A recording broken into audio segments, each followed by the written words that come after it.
What's up, CineNerds? Is I'm that it? JP. We're live. We're live. We're I'm fucking JP. live. We were getting Who there, are but I was you? still shocked we were live.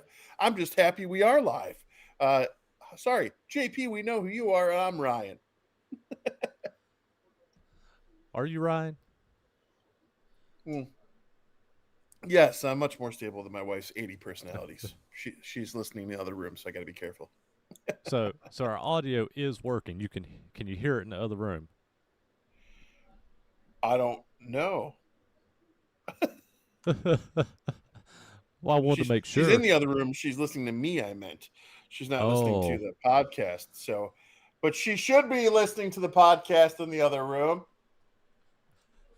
Megan's in the chat. She can tell us if she can hear our audio. I'm sure they'll let us know. What's up, Oh yeah, Megan? I got to go into the chat on the phone because this is a new concept. We haven't done this. We've only done this a handful of times. Yeah, we're not used to doing too many lives, and I'm a little rusty at it, and you never can tell technical issues, don't know what it looks like, don't know what it sounds like, and I'm used to filming this stuff and then editing and making it look nice and sound pretty good. And Megan says she can hear us. Outstanding. And I see the pod, or I see the chat going there too. Hi Megan. Hi Becky. Becky Russell's on here. I hope Steven's doing well. So, uh, before we get into the movie today, and I want to check something real quick. I'm sorry, this is live, and uh, I wanted to actually check the video, see what we look like on the actual YouTube channel because I'm not seeing that. Because like I said, we never do live, so I'm trying to make sure. So before we get into the tonight's episode, as you see, we're doing this live because of all of my what I came home from tour. I can't even talk. When I came home from tour, all my stuff was gone. Like all my studio equipment, my video game systems, video games, power tools, multiple firearms were stolen out of my house.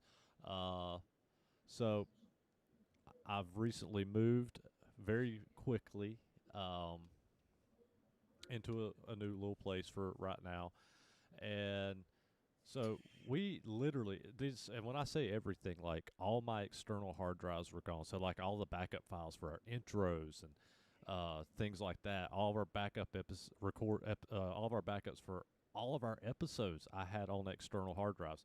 Um, some of the stuff I do have on my Google Drive as well backed up. But unfortunately, like the new intro and stuff like that, I've got to rebuild all this stuff.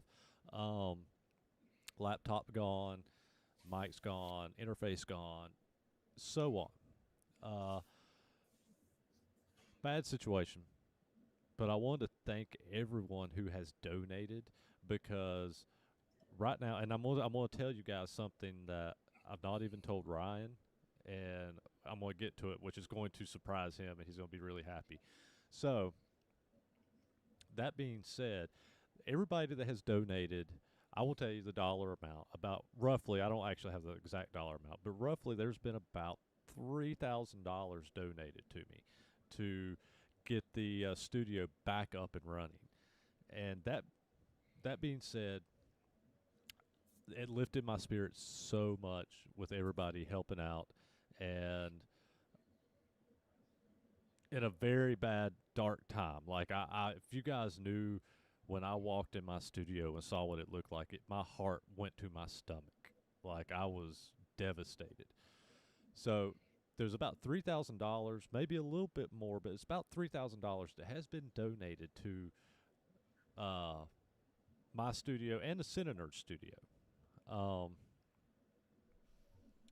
with this, and I've told everybody I want to be transparent and post stuff as I've been getting, and I've been trying to, but I have been so busy that I have not been posting. I haven't posted anything the past couple of days. But if you've been following my Facebook, you've seen with that money I've gotten a new laptop, which is what I'm using tonight. Um, I got a new interface, which I'm using tonight. And Ryan and I will get back to using it together when we get back to in studio and not doing lives. Also had a good friend actually ordered two new microphones for Ryan and myself. two new Shures, like my old one. Um, so this is where we're at now. About where I was with the laptop and the interface was about $2,000. I told you guys you guys have raised about a little over $3,000 for me, for us and me. Um, Up until today, and this is what Ryan does not know, um, I had to go a little bit out of pocket, not much, because you guys helped out so much. I ordered new Halo lights um, because one of our Halo lights were stolen too. I do have one, which actually is how you're seeing me now. Um, Also, one of our mic stands was gone. Why one and not all three? I don't. I have no idea. So I ordered a new mic stand. But two, I did order two new Sony camcorders for the podcast. And if you remember, right before I left for the Static X tour, I had just bought two new cameras to do a multi-angle format. So we are we are pretty much there with everything, and so I cannot thank you enough for supporting me for what this is the stuff I use for whenever I am working in the studio with working on songs and this and that for AKC or anything else. So this is not just for the podcast. This is stuff for my personal, for my other for music, but also for Ryan and I to keep doing this. And you guys, I cannot thank you enough. Um, and to add to this too, I do have an insurance claim in. It does not look like I'm going to get anything from this. I have a meeting with them next Friday, but it's not looking like I'm going to get any kickback out of the insurance claim because there was no forced entry and the person in the house let these people in, so they are not wanting to pay. So I'm still going to fight them. We'll find out. We'll see. However, that's not what's important. What's important is get the studio up and running. I'm not worried about the power tools. I'm not worried about the video game systems. I'm not worried about, well, I'm worried about the guns, but those have been reported to the police. But I'm not worried about replacing the other stuff. I want the studio up and running and doing what Ryan and I love to do and talk about movies. So I I'm not asking really for too much more donations. If you guys have any to donate a little bit more, here and there, then like I said, I will be transparent on what I am spending this money on. And as soon as the stuff that I ordered comes in, the cameras and everything, I will take pictures, show you that hey, this is what it's got. This is what you guys did for us. So, but we still got like one more camera I would like to get, but it's not important, and I'm not going to use anything to replace anything else. I did add, a Amazon link, and I did put a new PS5 and PS2 back in that link of stolen items, but that's only there. Somebody's like, "Hey, we're going to get this guy some a video game system," but that's not important to me. What's important to me is the studio, and you guys have pretty much got us there, and I cannot thank you enough. So from my side of this, just seeing JP go through all this and seeing the way that this has dragged him through the mud, I just want to say, and I've told you in person, JP, but I want to tell our people too. You're one of the most stand-up dudes I've had the privilege to get to know in the last couple of years. Been happy to do this podcast with you. Sad to see you go through all this. Sad to see this kind of an outcome for such a good person. JP, if you guys don't know him on a deep personal level, he's the type of person who literally would give the shirt off his back if it meant helping a friend.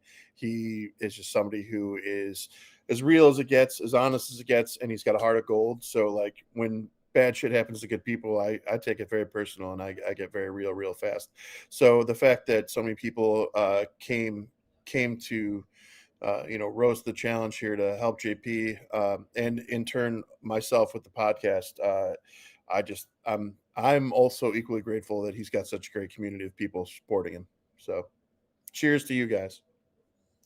Yeah, I can't thank you enough. So that's and I'd hope to actually get this on a Facebook Live. So, because I know a lot of times we will reach more people whenever we do a Facebook Live, but technical issues prevented us from doing the Facebook Live with this. So, I may do another separate video, kind of talking about some of the same stuff, and I'll get it posted. But I wanted to throw that out there. I want to be as transparent. I don't want to be that guy that says, "Hell, hey, we gave him all this money and he just did." No, this is what I'm doing with it, and this is what exactly what it is, and I just want to be as transparent. I think they appreciate that. And hey, Jeremy, I'm seeing you in the chat now. Well, All right, so let's we're get into some zombies. let's get into some movie here. So we both went and watched. And I watched this when the opening weekend. Me and Stitch went and watched this in the theater. 28 years later. I went opening night on the Thursday it came out, and man, all right. So before we go any further, because we are going to get into this, I just want to express to everyone, if you have not seen 28 Years Later, we're going to have spoilers here. So pause this and come back at a later time. Even though I want everyone here, I don't want to ruin a movie for someone because it is new. So just keep that in mind as we begin to discuss this. Hey, Brandy, I see. Brandy's finally arrived. She missed my Brand, big rant. She missed my big rant. Brandy, and then Bean Jean's place. I don't know who Bean Jean is, but hi. Hey there. All right, so 28 years later. So if you watched our most anticipated films of 2025, this one was at the very top of my list. Outside, I think it was only second to Superman, maybe for me.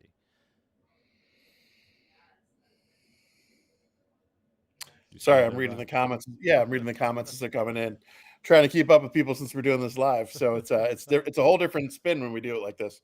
Um, yeah, no, I had it in my list too. I don't know where it fell, but definitely was in there. The first 28 days later, to me, was a quintessential film in zombie filmmaking. It changed the dynamic of a zombie. It gave us the rage, if you will. It showed how a city, a country, how everything can fold in, and it brought this realness to it. There's so much emotion. Cillian Murphy did an amazing job. There's so many great actors in 28 Days Later. But I remember walking out of that theater, that movie, and somebody who was not thrilled with the movie like I was said, "God, it feels like it's 28 years later." And that was after the first film, and now here we are watching 28 years later. So, initial impressions, JP. So my initial impressions are because 28 Days Later was such a big movie for me, and it's not only one of my favorite zombie films, it's one of my all-time favorite films. So I was super excited for 28 Years Later, and I had it really hyped up in my head. So my initial reactions is unsure. That's where I'm gonna leave it. Okay, that's a fair. So here, I'm gonna say something. We're not too far off here. We're in the same vein here. So for me, um, for those of you who know Danny Boyle's style and the 28 days and 28 weeks movies, this movie traditionally the first like 3/4 of this movie are a Danny Boyle film, but the last quarter, maybe last fifth of the movie, it gets Guy Ritchie real fast, Yeah. and I'm not opposed to it. I'm not put off by it, but I definitely need to see where this other film, because they filmed these two movies consecutively. The Bone Temple will come out in January, from my understanding, and that'll give us the rest of what we're missing. That will make us maybe hopefully more sure, because I am also unsure, JP, that when the yellow mullet gang came out at the end with Jimmy, I was just like, what? I'm doing your thing now. I'm responding to people. Oh, all right. Well, let's take a second here. Uh, JP knows Bean Jean. That's Haley, and Frank's on there, and we got Linda in there. Frank and Linda both are. That's a couple. Hi, Frank and Linda.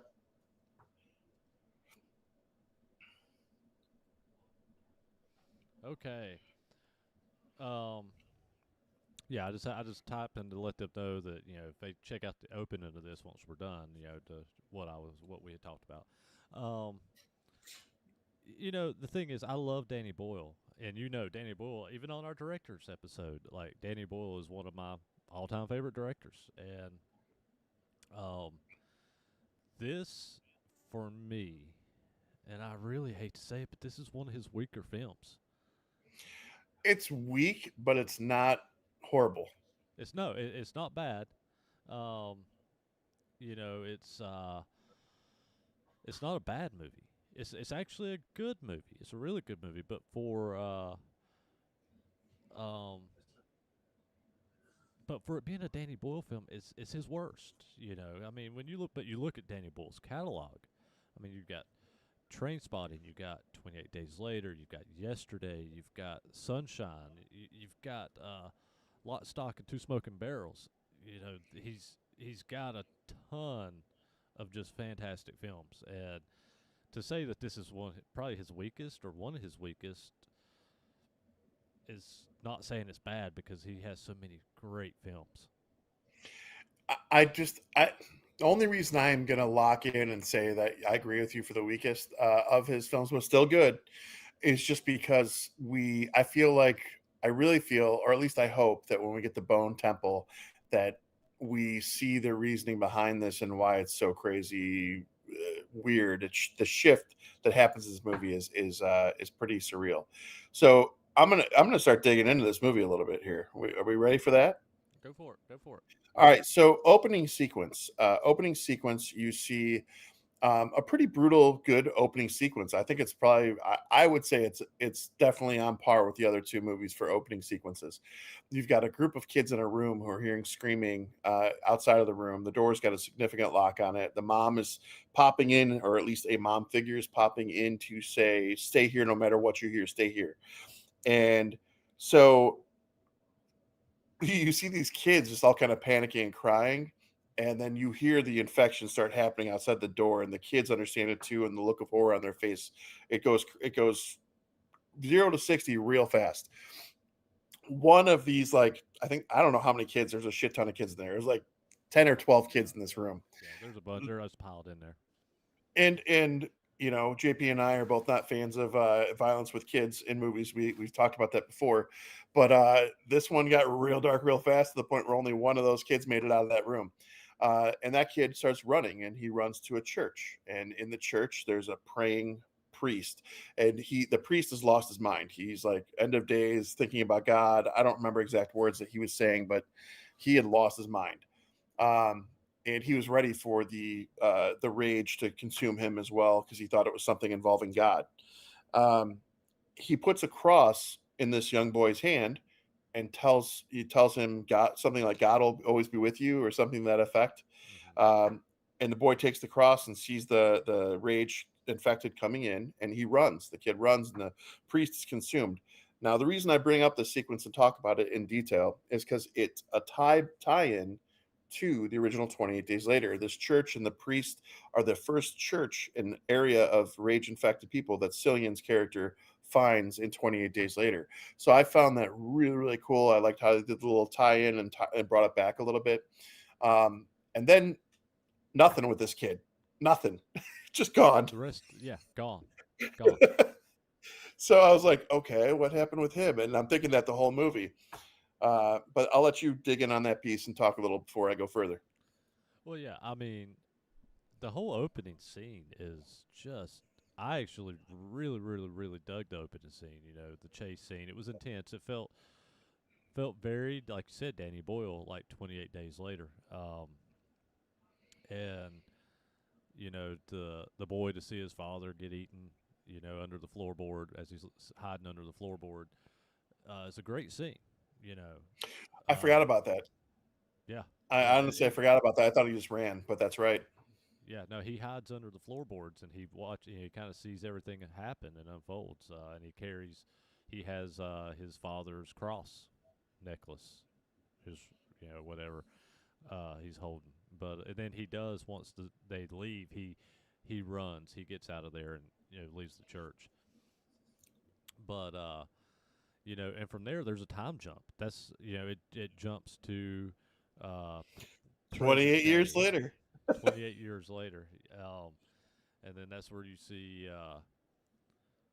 you meet the character. I can't remember his name, but got to play Quicksilver and Kick Ass. Taylor, something Taylor. Yeah. It's like Aaron something Taylor or something.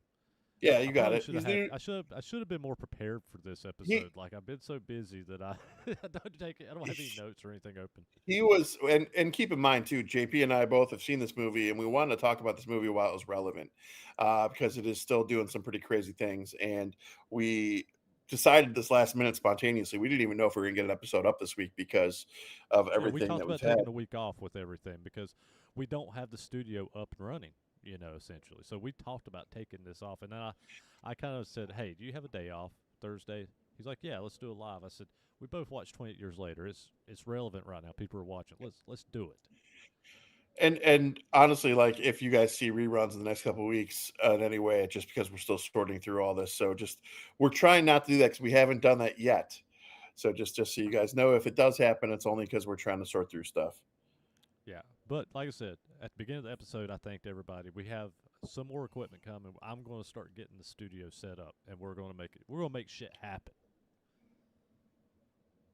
Jessica Church, hello, and talking tapes. What's up? Talking tapes, what's up, Jessica? I love you too, Jessica. I hadn't seen you in forever. Hope you're doing well.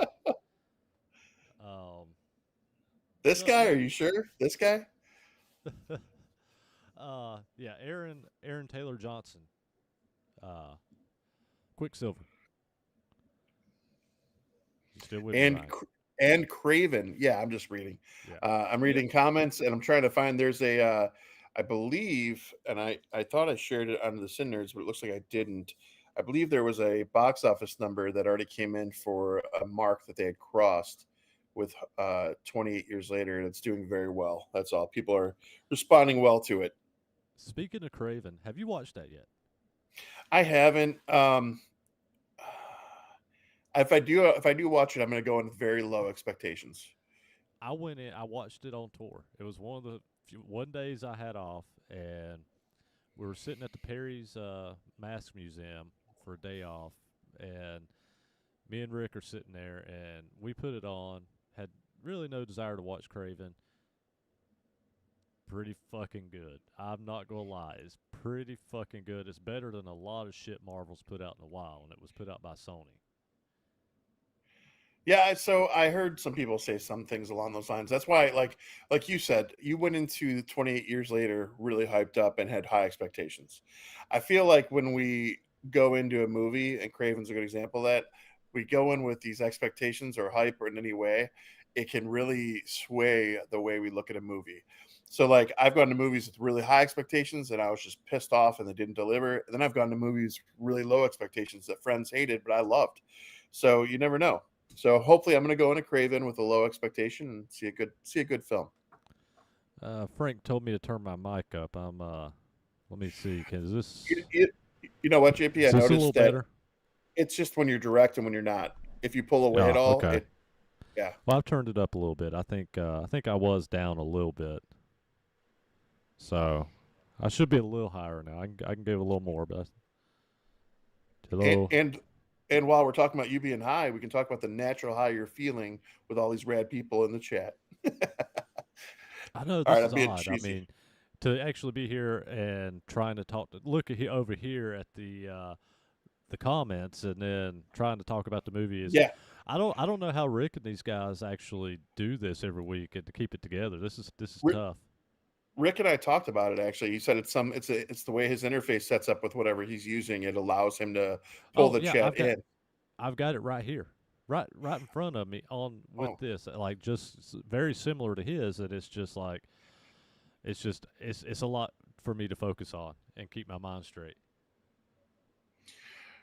some crazy lady jumped in and said hi guys, and then that's the missus, and then we got Frank said that's better, your mic sounds better, so cool. Megan said it sounds good.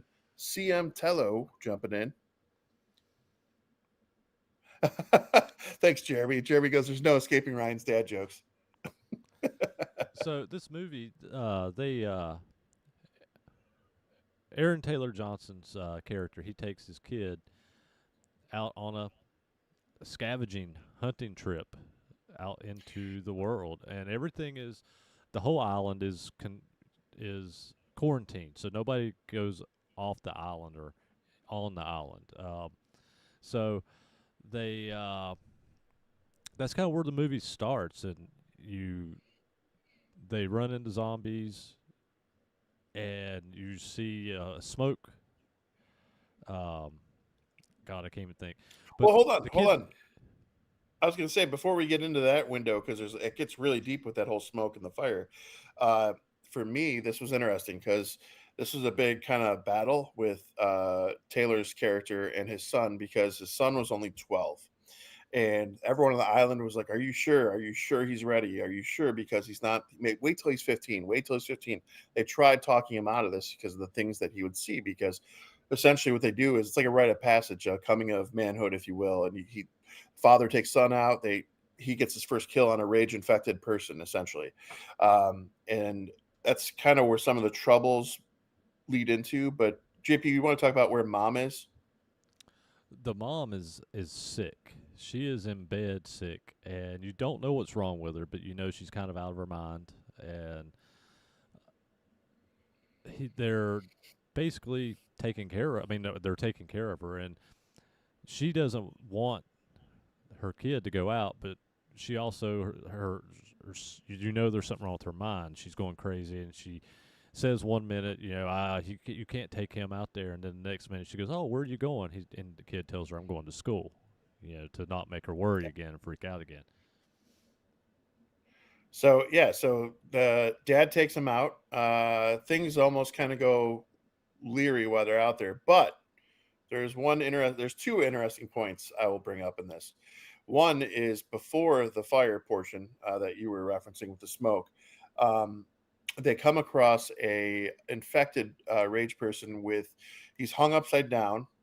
He's got a bag over his head, and they have carved Jimmy in his stomach downward, right up his sternum and his belly. And that's the first time you kind of get an like, is this that kid? Is this Jimmy? Is this what's going on here? There's some other carvings I didn't have enough time to make out because I tried to really look into this, but it was only a one time watch. But it definitely resonated with you because you could tell they were having fun with this person who was infected and they were torturing this Yeah. infected person. So, and then from there, the fire. So essentially, the boy and father they end up camping, and it's at night, and the son sees a fire in the distance, and he tries to ask his dad about it, and his dad is very, very quiet, does not want to talk about it, changes the topic, says, "Don't worry about it," things like that. Says he doesn't know. Actually, doesn't he say he doesn't know? Um, Yeah, I believe. Yeah, he does. He says he didn't. He doesn't really know. yeah. So, I mean, that kind of all leads into when they get back to their little island. And there's a causeway. I don't know if we talked about the causeway. Do you talk about the causeway? We How didn't, the and that's tide actually a really, really cool thing about the film. The it is. how you get on and off of this island back to the mainland is when low tide. There's a there's basically a bridge that links them to the mainland, but when tide's high, you can't get across it. Megan brought up a good point. She said that she thought the mom was infected, but it was slow acting. I had some concerns initially too. I actually wondered that. I think it was purposely set up like that. Yeah. Um, so they end up having to spend the night out. Like we said, they had to camp down. And when they see, like, the boy sees the fire, but then, oh, sorry, there's a third element to this outing overnight and the causeway. So the tide is only low in the mornings. At night, this causeway is covered completely by the ocean. So with that said, um, they end up knowing they're being hunted by what's called an alpha. We get an alpha in this. It's an alpha zombie. And the reason I want to talk about this alpha is numerous reasons. First of all, it's a new type of zombie. It's something new we've never seen before. We don't know how they came to be, why these things are like 7 to 8 feet tall. They're just massive. And I can't even go past it. We got to talk about the super dong. Okay, the super dong. Like, these dudes are running buck naked, infected, and they have their dong is like the size of my arm, flopping on their freaking thighs while they're running, and it's prosthetic because of child labor laws. But dear God, was it? It was rough to watch. We'll say that. There's a lot of dongs in this, a lot of zombie dongs in this film. Mm. But this one's done a little bit better than things like, I was a teenage werebear. And which the zombie dongs come back into play later in the film. So when they're realizing they're being hunted by this alpha and this like pack of the other zombies, they're like, it's almost morning. We got to run. We got to do this now. So they run to the causeway, and the causeway still got enough water in it where they're like running through the water up to their knees about, and they think they're fine. They think they're in the home stretch and they're good. And all of a sudden, the alpha is charging behind them, running full at them. And the thing catches up to them pretty quick, but they're running. They're trying to make it to the gate. They make it to the gate, and they're screaming for help. And somebody finally wakes up and sees what's going on, and they manage to stop the alpha. But it was a tense moment for sure. I found myself enjoying the tense moments in this film because it was Yeah, so often you thought they were going to get caught or something was going to happen, and they were usually good. But I was definitely worked up, like, oh, thank God. yeah. Well, and when they get back, they have this Hold on, party. hold on, hold on, hold on. Megan just said 28 I inches saw it. later. I saw Fuck. that. That one stopped me. 28 inches later, Jesus. or 28 inches longer, whichever way. Yeah, yeah, yeah. Oh boy. So after they get back, they have this big celebration planned for this kid. So they have this celebration for him going out and making his first kill and everything. So the father leaves with another woman, and he sees his father with this other woman, and so he runs back home, and it's his grandfather he meets up with that tells him that the smoke is actually a Is it? doctor. Yeah. He says he's Um. crazy, but he's a doctor. Yeah, and even the grandpa's like, I haven't even talked to him because he's so out there, but he essentially tries to talk him out of it, but then he realizes that he's been kind of cornered by the grandson, that his dad didn't want him to know, and there's a reason for it, and so the grandpa kind of tries to stray him away from that, but to no avail. Now I'll rewind about mom for a minute. Like we talked about mom's health. Uh, Mom's health was so bad; she's deteriorating to the point where she's not there mentally. There's a relationship for sure, and you can tell he loved his wife, but it seems like he's when the boy sees him with this other woman, it just seems like he's just lonely and looking for affection. But of course a 12-year-old is not going to understand the complicity of what's going on with an adult scenario with a sick person and all these things.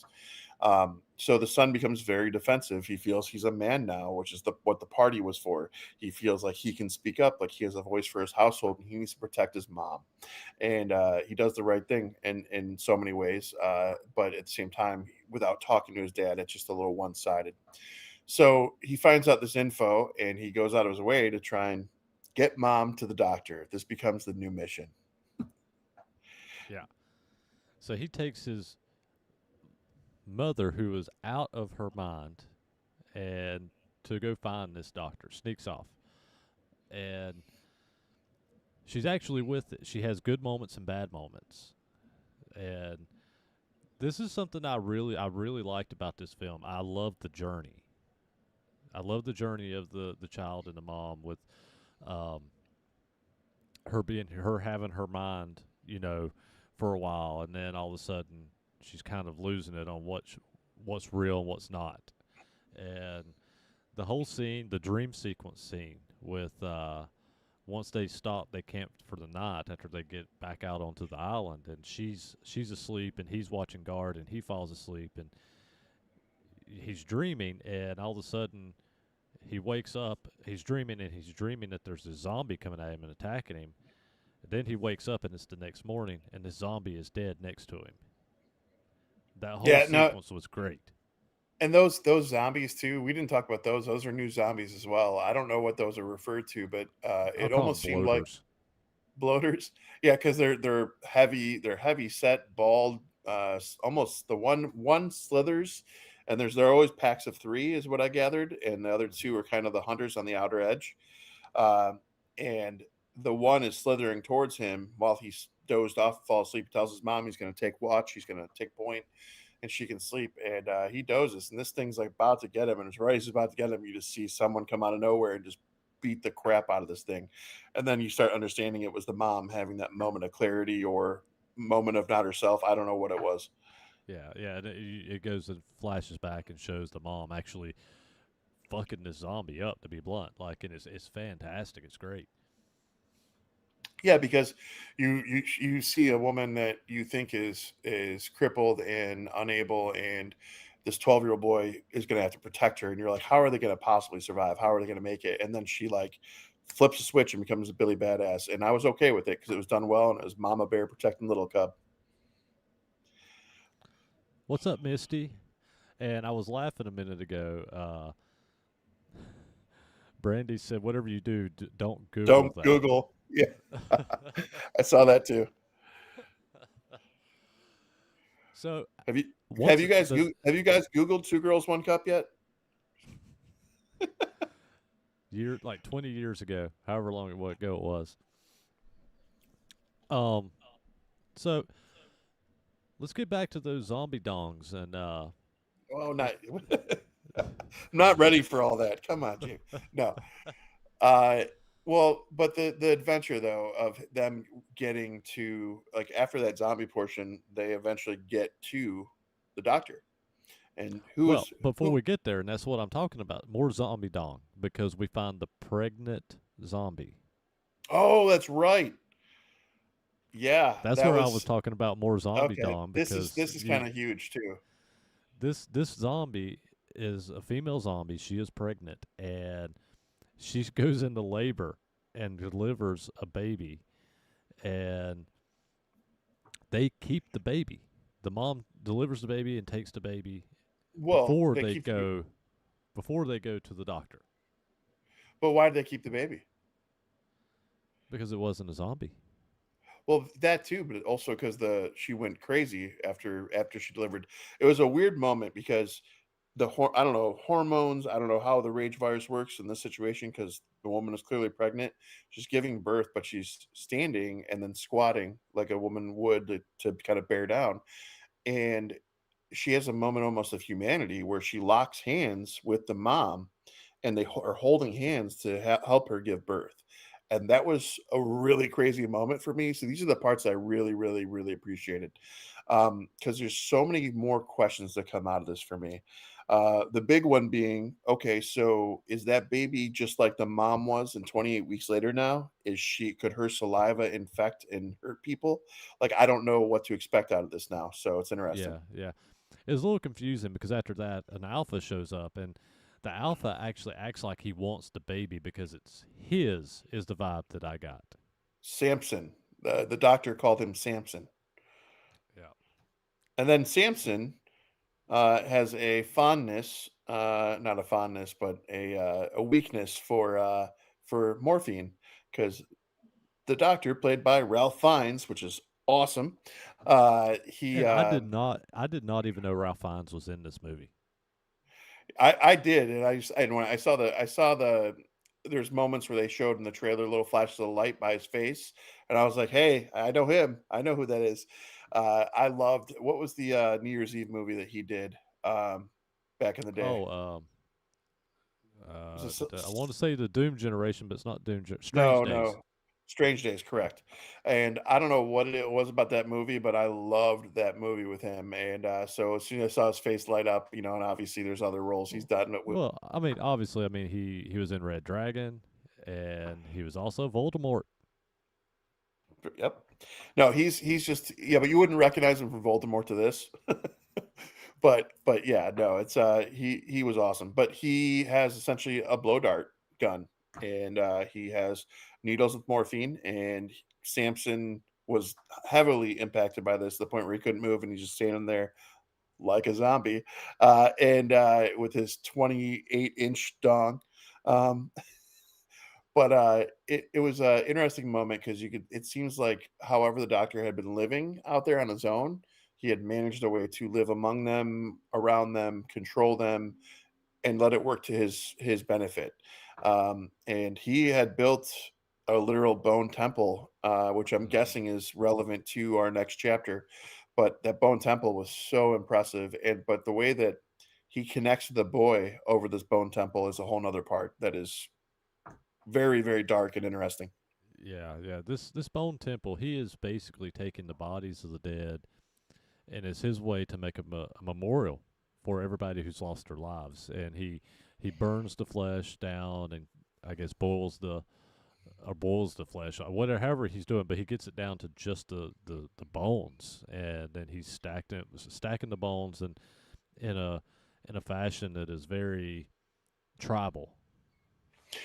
When the to go back a moment, when the grandfather and the grandson are having the conversation, he was talking about a story when he saw the doctor the one time they saw him, and they looked down and saw him, and there was just hundreds of bodies around him, and he's waving up like, "Hey, come down!" He almost like gave you that Pennywise crazy hand vibe. Yeah, And so they, of course, took off and didn't come down because they thought the guy was crazy.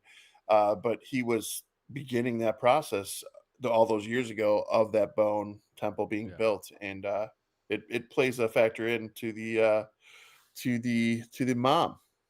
hmm So the doctor actually checks the mom out, and he tells her exactly what she already knew, and that she has brain cancer, and they break the news to the kid. It's not treatable. Especially in the post-apocalyptic zombie world. There's nothing that he could do.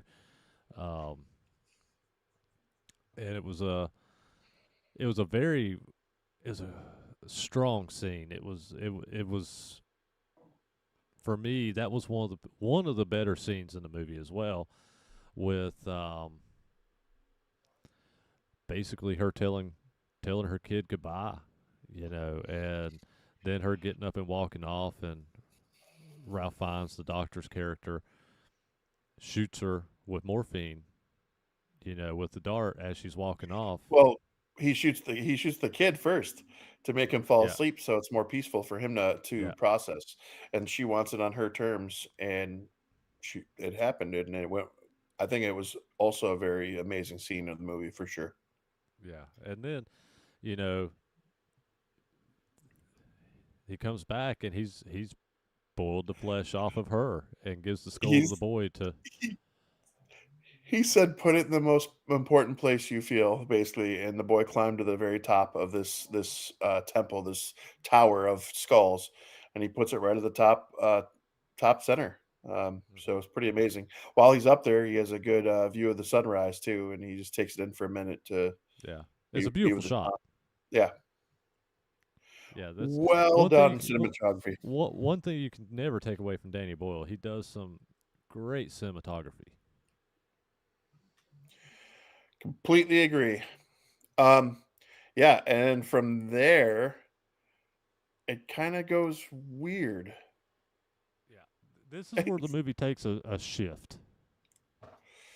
So, like, to me, like, they could have ended it there, and I would have been like, "Sweet, okay, that's a great movie, that wasn't too bad." Not a lot of zombies at that point, just the alphas and the dongs. Yeah, But he takes the baby to the causeway in the community, but he leaves the baby hung up essentially on the fence so that she's safe from the tide, but she'll get and taken in. leaves his father a letter. Yeah, that's right, and says, "I'm not ready to come back yet, I'm gonna" wander around essentially. But the crazy thing is that there's no info about this baby, and he's just left that baby. So if the baby is a hybrid and is like the woman from 28 weeks, that He whole just community, killed his entire yeah, community. everyone. Because there's it takes. I mean, when a kid's teething, you put your pinky in their mouth and let them. I mean, just a little, and that's it. That could be it. Yeah, Oh, and from here, the kid goes back out into the wilderness of what used to be England, and he starts getting swarmed by zombies, and you have a bunch of parkour kids that look like they play golf, and that no, they all look like Joe Dirt. yeah, they look like Joe Dirt went golfing and doing Joe parkour. Joe Joe Dirt in Adidas windbreaker suits with gold chains. That's that's where the guy Ritchie comes in. And we find out the leader of this group is Jimmy, who is the little boy from the beginning and who was responsible for that body. And But he's like, wearing the cross, but it's upside down. yeah, yeah, there is that. But they're seriously, you weren't. I think parkour is the best way to sum it up. They came out of nowhere like they were goddamn ninjas. Yeah, Jimmy starts off by just doing this because the boy, the 12-year-old, he just bullseyes one right in the head, and he's like, "All right, that's not too bad. Do you mind if we got it from here?" And they just sweep out the zombies, and that's kind of where you're at. yeah, yeah. It's a very odd way to end this film. It's a very odd way to end this film, and I don't dislike it. I don't hate it. It's just a very Guy Ritchie. You know, I think you nailed it with that. I mean, it's very Guy Ritchie, and I do love Guy Ritchie films. You know, Me as well. But but like for a Danny Boyle film doing Guy Ritchie, it's a little off. It's all off putting. I was waiting for Colin Farrell to come out and be like, "Hey, what's going on?" You know, like the gentleman It or could some have been. shit. It could. Yeah, as I say, it could have been the group of kids from The Gentleman for sure. No, but all right. So I mean, we've pretty much covered the entirety of the film. But so I guess before we get into rankings, where would you place it for yourself amongst the three films?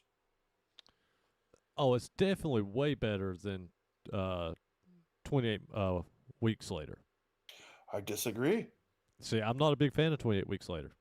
Why? Danny Boyle didn't do it. Yeah, but it still was. I think it was held very well. I think I don't know what it was to me, but the hybrid aspect that came into play, the way that it built around a family, and you saw this family's turmoil, and you saw the society trying to build back up. The opening sequence of that film was spectacular as well. And I don't know. I just It every it 28 weeks later has a great idea. I just think it's not executed well. the only weak part for me in 28 weeks later was Mercutio.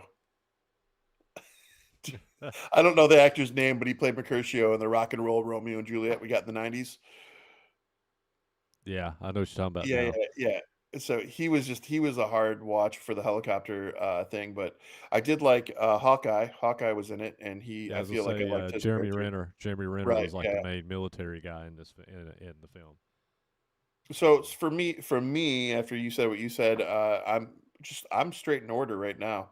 But all good movies, just one, two, and three are one, two, and three for me. Yeah, mine would be 132. And 28 years later, as doing very well. As what I was doing, I was looking at the box office. It's crossed 100 million. Yeah, that was the article I tried to share. I just didn't see it on our page for some reason, so I don't know Yeah, if it didn't work or yeah. what. It's crossed 100 million on a $60 million budget.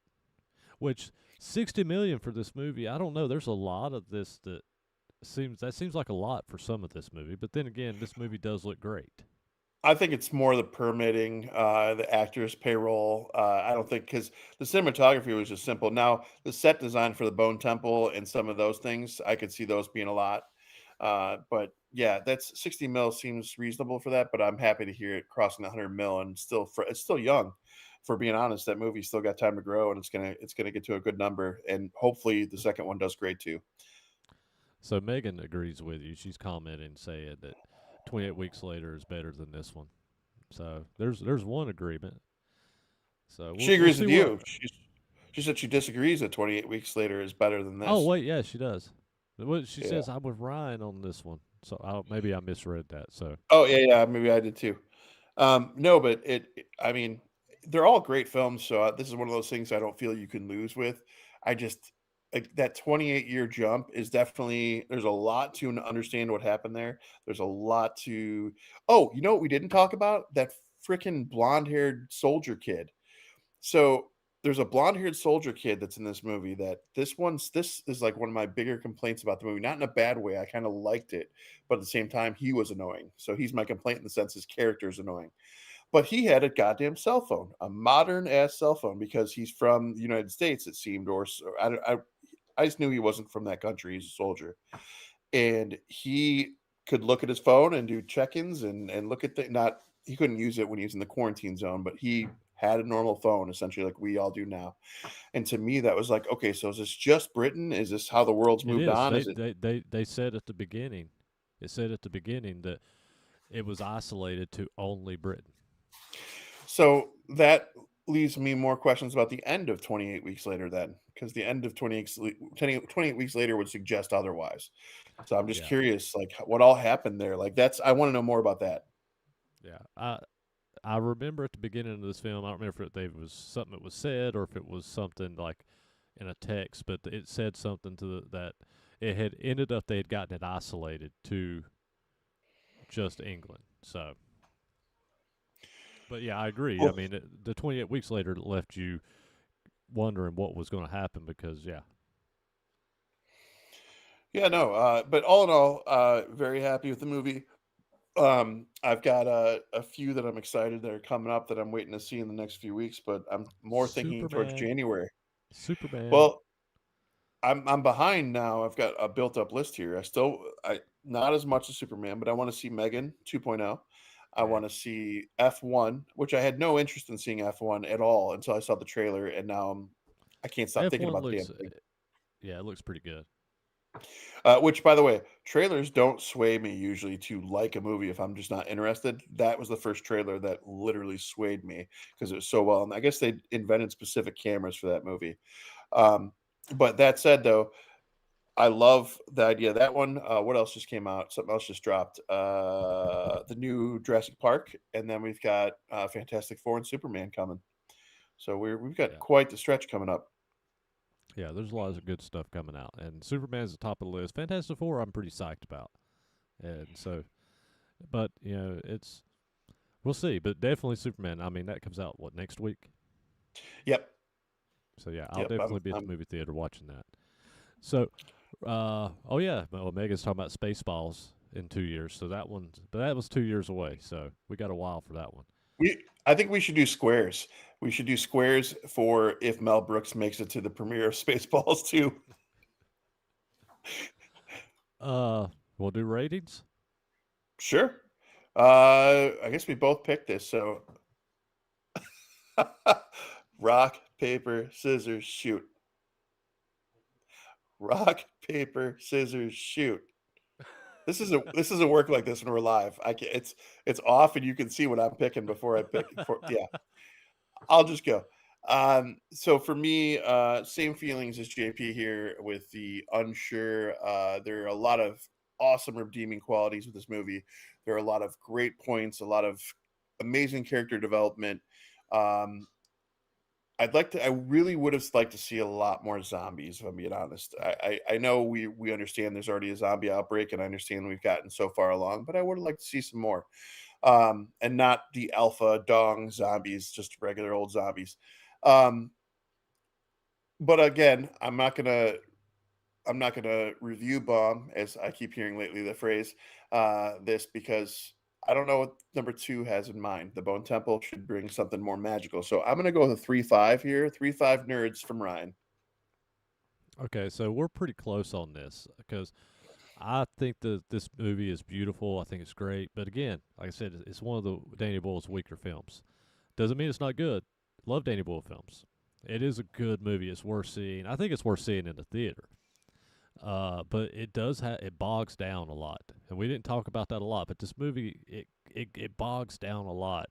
But and like you said, one thing it could have fixed that would have been more zombie attacks, more zombies, um, or just more of something because it gets bogged down. The alpha zombies I thought were okay. It just kind of reminded me of like a alpha werewolf. Kind of they were going with that kind of feel, but with a zombie. Um, the uh, the surprise for Ralph Fiennes being in the film was I love because like I know you said you knew it was in it, and I didn't read a lot or watch a lot for this film because I didn't want to spoil too much. And so seeing Ralph Fiennes on the screen, it was a surprise for me. So I really loved seeing Ralph Fiennes in this. I loved his character. Um, I'm gonna go a 3.6. nerds. Yeah, So that's just a fuck you, Ryan. I'm going point one more than you. no, I really actually had already decided on 3.6, so it was funny that you did Okay, that's 3.5. funny. Megan in the comments, she just told us she'd give it a 4. She said so. She said the first half was really good. The ending, she was expecting more. Um, and Brandy, just to comment on yours, I also am going to be checking out the next season of Sandman. I'm excited to see it, so hopefully it's good. I'm excited for Sandman. The thing with Sandman for me though, if anybody knows me, that Neil Gaiman is one of my favorite authors. But with everything that's happening with him now, like I'm having a hard time accepting, like even admitting that he's one of my favorite authors. And I love his movies. Obviously, you got Coraline, you got Sandman, you've got Good Omens, you've got American Gods, you got all the, and even Doctor Who episodes. You've got so much of this cool shit that he's done, and um, I'm not going to dive in if you don't know what was going on with Neil Gaiman, but there's some sex trafficking things and stuff of that nature that has went on with him and his wife, and it's become a hard thing for me to. I don't know. I want to watch Sandman, but I'm so torn because of what's going on with him.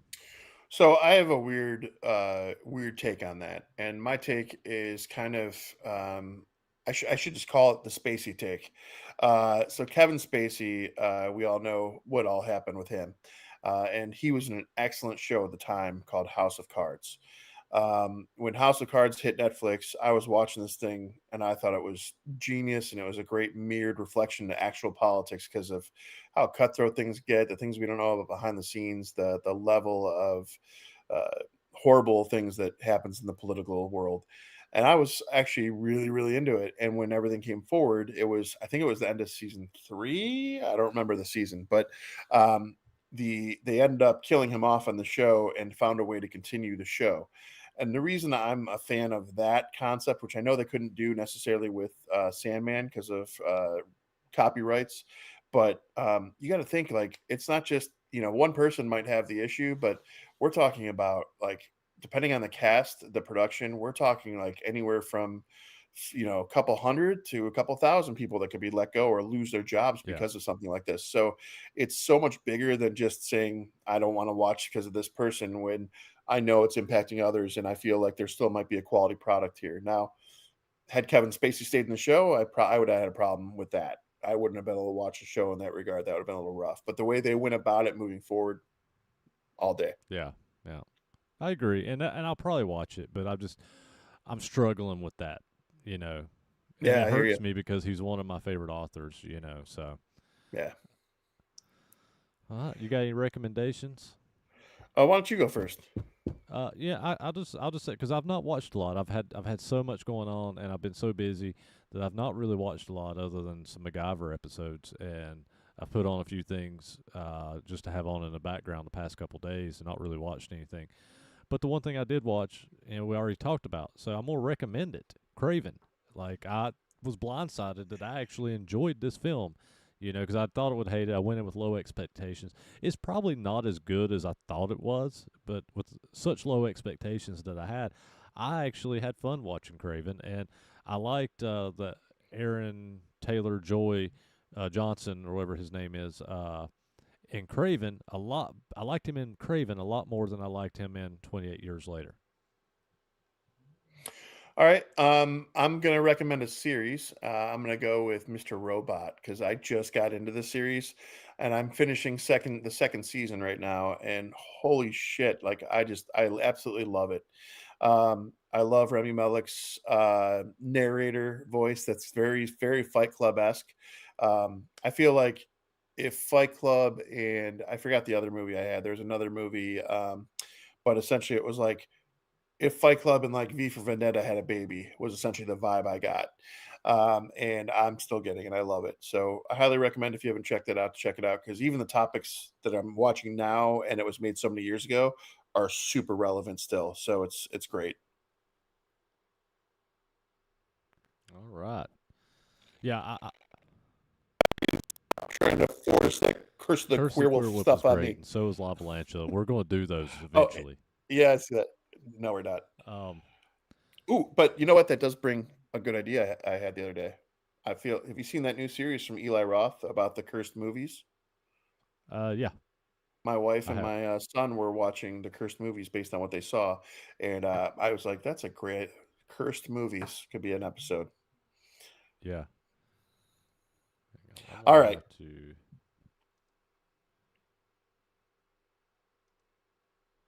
uh, talk for me. my earbuds are doing something weird. talk, talk, talk, Yeah, there we go. talk, I'm talk. gonna take my earbuds out. Unfortunately, another thing that was missing out of my studio was my two pairs of $200 studio headphones. So I was trying to use my earbuds, and like for the past 10 minutes, you have been cutting in and out in my ears, and so I'm Battery's dying. yeah. So I'm going to take them out so we can kind of finish up this episode, and I can actually hear you. So I'm just using my speakers on my laptop now, and hopefully it don't echo back through too bad. Megan, that's a great idea. Pump up the volume would be a good one. And she actually messaged me the other day and told me that Pump Up the Volume finally hit digital, and I did buy that on Vudu. So, because I love Pump Up the Volume. Uh, it's not Slater, but there's one that always reminded me of Pump Up the Volume. It was SFW. Remember that movie? It was Uh, Steven Dorff. I'm not sure if I remember that one. I'm gonna have to go back and look it up. I've probably seen So it though. so so fucking what? I think was the movie. I haven't seen it in some time, but always gave me the same vibe as Pump Up the Volume. All right, well, guys, you know the routine. We usually finish this up, so it's just easy to say it. So, like, share.